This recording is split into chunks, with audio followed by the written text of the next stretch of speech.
Greetings, booktubers. Welcome back to Grammaticus Books. And today on Grammaticus Books, we're going to talk about a very interesting science fiction novel because today we are talking about The Integral Trees by Larry Niven, first published in book form in 1984, originally appeared in the pages of Analog magazine back in 1983. And by the end of the video here today, we're going to ask and answer the question, is this book every bit as good and perhaps even better than Larry Niven's seminal work of science fiction from 1970, Ringworld? Now, why are we asking this question? What is it that invites these inevitable comparisons? And the answer to that is because the environment here that Larry Niven creates in 1984 in Integral Trees is very similar to the environment that he creates in Ringworld back in 1970. If you're not familiar with Ringworld, Ringworld is an absolute watershed book in the history of science fiction and science fiction novels, because this is the book where Larry Niven single-handedly creates the entire genre of celestial-sized megastructures and is the first person to write about it in any type of detail in a book. And he absolutely creates the entire genre of these giant megastructures, which are then populated with people or are visited by human beings or other alien races. And then in 14 years later here in the Integral Trees, he creates another giant celestial-sized megastructure that is very similar in size, shape, and dimension to Ringworld, but at the same time is uniquely different, which is what makes this book so interesting and why we're going to talk about it here today and why we're going to compare it back to his 1970 book, Ringworld, and answer the question, is this the Ringworld killer or is it not the Ringworld killer? Now, the copy of The Integral Trees that I have here is a 1987 eighth printing by Del Rey Books with a just fantastic, beautiful cover by Michael Whelan. Michael Whelan, a prolific cover artist for fantasy and science fiction covers. And in my opinion, this is one of his best, if not his best painting that he ever did. In fact, I think it is his best. In addition to being just a beautiful wraparound cover that he's rendered here, beautifully composed, beautifully executed, it encapsulates and captures every single element of the novel of The Integral Trees. It perfectly captures the book, in addition to just being a beautiful painting, why I think it's one of Michael Whelan's best. Just on a quick side on Michael Whelan, he's been doing science fiction and fantasy book covers for over 40 years. The man has 15 Hugo Awards, and he's in the Science Fiction Hall of Fame. And that, in my opinion, right there is one of his best. If you've got a favorite Michael Whelan cover that you like, put it down in the comment section below. I'd love to hear about it. Now, before we can talk about The Integral Trees here, we have to explain this environment that Larry Niven has created here in 1984, because the environment and the setting is the star of the show. It's the main attraction of this book. It's why people are tuning into it, reading it, because they want to see what this new environment that he's come up with is, how it's similar to the Ringworld, and how it differs from the Ringworld. And it is a complex environment. It is not an easy one to describe. I actually have objects I'm going to hold up here. I have props that we're going to have to use for a show and tell in order to explain this environment, because if I don't, you'll never understand it. When I first started reading this book, I got about 40 to 50 pages into it, and I was completely and totally lost. I went back to the beginning. I started rereading it. I got 40, 50 pages into it again. I was completely lost. And then I broke down and I went to the front of the book where you have diagrams. I had looked at the diagrams, I'd perused them, but I didn't think I was going to have to study them like I was going to take an exam on it the next weekend in order to understand what was going on. But yeah, you have to examine these diagrams or you're going to be completely lost. And there's a total of 5 diagrams to explain the world, going from the large scale down to the smaller scale until you get down to the end or a tuft of one of the integral trees. Starting out here at an orbital scale with a neutron star, the gas torus that we're working in here, in a gas planet, and then all the way down to the tuft of a tree. And if you don't look at these diagrams and study them, you're never going to be able to understand what the heck is going on in the book. And even looking at them, I had to go back and go out onto the internet and then do some research on my own in order to fully understand all of the astrophysics and all the dynamics of gravitational wells in order to figure out everything that he was writing about here in the book. Now, we are not going to go into that level of detail, or we'll be here until next Tuesday trying to explain it all, but I am going to explain the basic principles here so you can get a grasp of what this environment is. So this environment starts off with a neutron star. The name of the neutron star is Voy, and we're going to represent it here with this marble, this reddish marble, which will be the neutron star at the center of our system. Captured in the neutron star's gravity well is a gas giant by the name of Gold. And Gold is circling the neutron star Voy at a very tight orbit. Its orbit is just inside of the Roche limit of this neutron star Voy. What is a Roche limit?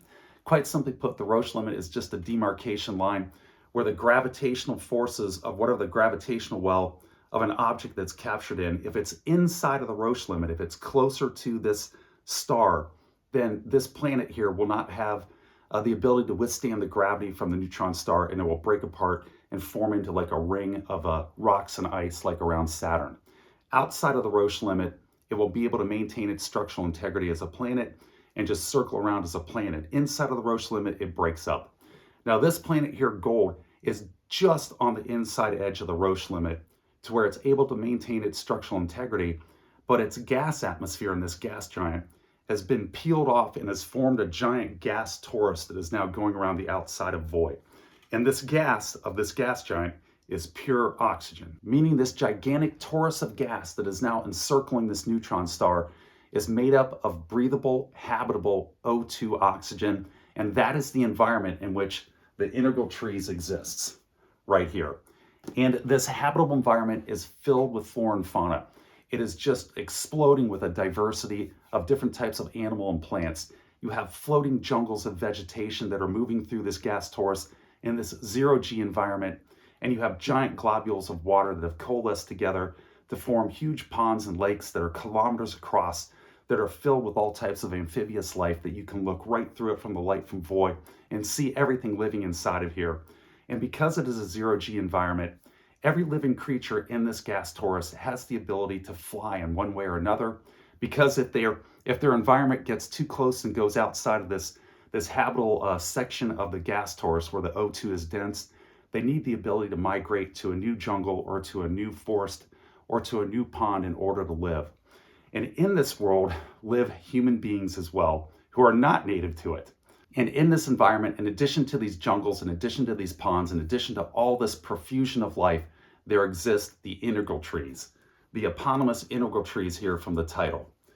What are the integral trees, you ask? The integral trees are giant floating trees that are caught inside of this gas torus that are circling the planet Voy, or I should say the star Voy, inside of this huge gas toroid. And there are dozens and dozens, if not hundreds or thousands of these trees. You don't know exactly how many. Larry Niven doesn't tell you exactly how many. But these trees are basically one huge trunk from end to end that is hundreds of kilometers long. They're over 100 miles in length. The trunk itself is about a mile around in diameter. And there are no branches or no vegetations on these integral trees except at the very ends. And at the very ends of these trees, you have tufts of vegetation and branches that go out for a mile or longer. And it's on these tufts where the human beings in our story exist.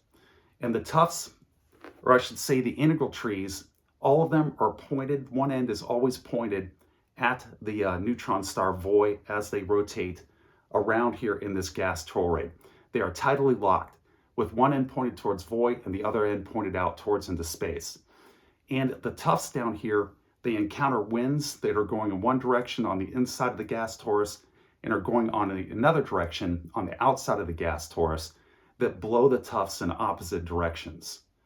So it would look like this with the tufts. In other words, it looks like an integral sign in a mathematical equation, hence the name of the book, The Integral Trees.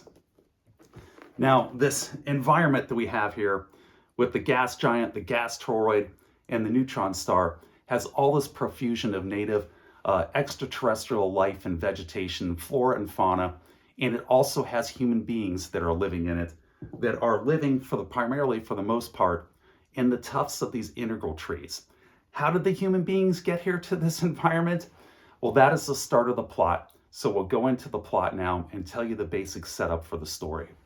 So the basic plot, the basic setup here for the integral trees is 500 years in the past, 500 years before the events of the book, a spaceship from the Empire of Man named the Discipline is traveling through this system, and it is a colonization ship, and it has come from the Empire of Man, and the Empire of Man is known simply as the state. Yes, you have discipline from the state. And the state, you learn as you read through the book, as you progress through it, is a totalitarian communist government that is bent on total control of all of its citizens. And as this ship, the Discipline, is passing through this gas torus and looking for a possible place to colonize, the crew members of the ship want to colonize it, but the political commissar who's in charge of the ship won't permit it. So the crew mutinies, they steal all the shuttlecraft out of the Starship Discipline, and they flee with these shuttlecraft down into the gas torus and settle primarily in the tufts of the integral trees. Flash forward to the present events of the book here, and these settlements of human beings that are now living in the tufts of these integral trees, they have had a societal collapse. They have regressed back to the level of using harpoons, wooden harpoons, bows and arrows, making their clothes out of primitive textiles, building their homes out of wooden huts in the tufts of these trees, and they have completely forgotten that they originated from a starship 500 years ago. However, there are various artifacts of technology that are left over that the original mutineers took with them down into the gas torus, and these are in the possession of some of these tribes. And of course, they are highly valuable and very powerful, and they play an important role here in the story of the integral trees. So that is the setup for our story. That is the background into which Larry Niven kicks off his story. So what is the catalyst that drives this plot arc going forward and creates our story? Now, going forward, there will be some minor spoilers, nothing major, but there will be some minor spoilers. We start off with the Quinn tribe and the Quinn-Dalton integral tree. And the Quinn-Dalton integral tree, yes, we're back to using props in order to explain this. It has passed too close to the planet Gold. 6 years prior, as it's floating through the gas torus in its orbit, it goes too close to the outside of the planet Gold, and it gets drawn in by the gravity well, and it is drawn into a tighter orbit closer to the neutron star Void. And because of this, the Quinn tuft, which is down here, you have the Quinn tribe and the Quinn tuft, you have the Dalton tribe and the Dalton tuft. The Quinn tribe is in a drought and is suffering from starvation. Their sources of water have dried up, their animals that they feed on are no longer bountiful, and the Quinn tribe is starving. And because they're starving, the chairman in charge of the Quinn tribe picks out a group of Quinn tribe members, one of which you see right here, and he sends them up the trunk of the integral tree, which is a very hazardous proposition that goes for hundreds and hundreds of kilometers, and tells them not to return to the Quinn tribe until they can find a source of water and food in order to save their tribe and to save their fellow citizens. And all through the book, you have sprinkled all this communist proletariat language, citizens, the state, the chairman, the checker, these political commissars and commissariats. You have Russian words like prikazivat that are sprinkled through here that all give you clues to this background of this totalitarian state from which they originally derived. And that's going to play a part later in the book. And as this group of characters is now traveling up the trunk on this very perilous and hazardous mission, you learn that they are all the misfits and the rejects out of the Quinn tribe. The chairman has picked all the misfits, the rejects, and his political adversaries and sent them out of the tribe, or so you think at the start of the novel here. And everything that I've described here is has occurred right in the opening pages of this book. We're not very far into the book at all here. And as they're traveling up the trunk, that becomes the catalyst, the plot arc, the driving force that sets everything else in motion that happens here in the integral trees. All the adventures, all the challenges that this group of adventurers coming together, banding together in order to try to save the Quinn tribe. That's the catalyst that drives it forward and gets you going up and exploring this huge integral tree, and then eventually leads you out into the gas torus and encounters with other settlers and settlements and other adventures throughout this gas toroid. And it's absolutely wonderful. It's a fantastic story that Larry Niven has created here in the integral trees. So what are the strong points of this book? What are its pros? And by far and away, the biggest pro, the biggest strong point is this terrific, fabulous, imaginative environment that once again Larry Niven has created here in the integral trees. It's every bit as large, it's every bit as ambitious as the Ringworld here, but it is made up of celestial bodies. It is naturally occurring. It's not an artifact, it's not a construct like the Ringworld is. And in that respect, it is in some ways even more imaginative and more unique than his creation here from 1970. And it is a fabulous, fabulous setting. It becomes the star of this novel. It's what you want to read about. It's what you want to explore. And it is absolutely fantastic. The other good point of this book is the characters. this group, this band of misfits that has sent up the integral tree here from the Quinn Tuft to go exploring their integral tree is a very well-crafted group of characters. They're very grounded, they're very well-rounded, their interactions are natural, and you have all this conflict and tension that's within the group that gives it this good personal dynamic that keeps you engaged with the book as well at a personal level. And in my opinion, the characters, the group of characters as a group, is superior to the Ringworld characters that Larry Niven creates back in 1970, with the exception of Louis Wu, the main character. Louis Wu is a great character. You don't have anybody who's quite at the level of Louis Wu, but as a group, as a whole, they are better, in my opinion, than Ringworld. That's the other positive of the book. So what are the weak points? What are the cons of this book? Unfortunately, there are a few. And the con is, the big one to me, is this environment that Larry Niven has created. The environment itself isn't the con, but as he starts this book and you're going up the integral tree and you're learning about the integral tree and the gas torus, and it's just fabulous and you want to dive into it, and that happens at the start of the book. But then in the middle part of the book, Larry Niven, for some inexplicable reason, he puts the brakes on your exploration of this gas torus, and he literally confines his group of characters into one locale and keeps them there for a very large section in the middle part of the book. And it's very frustrating as a reader because you want them to get out. You want to continue this exploration of this wondrous environment, and you can't because you're stuck in this one locale. And I don't know why he came up with this plot idea. I think it was a very poor idea.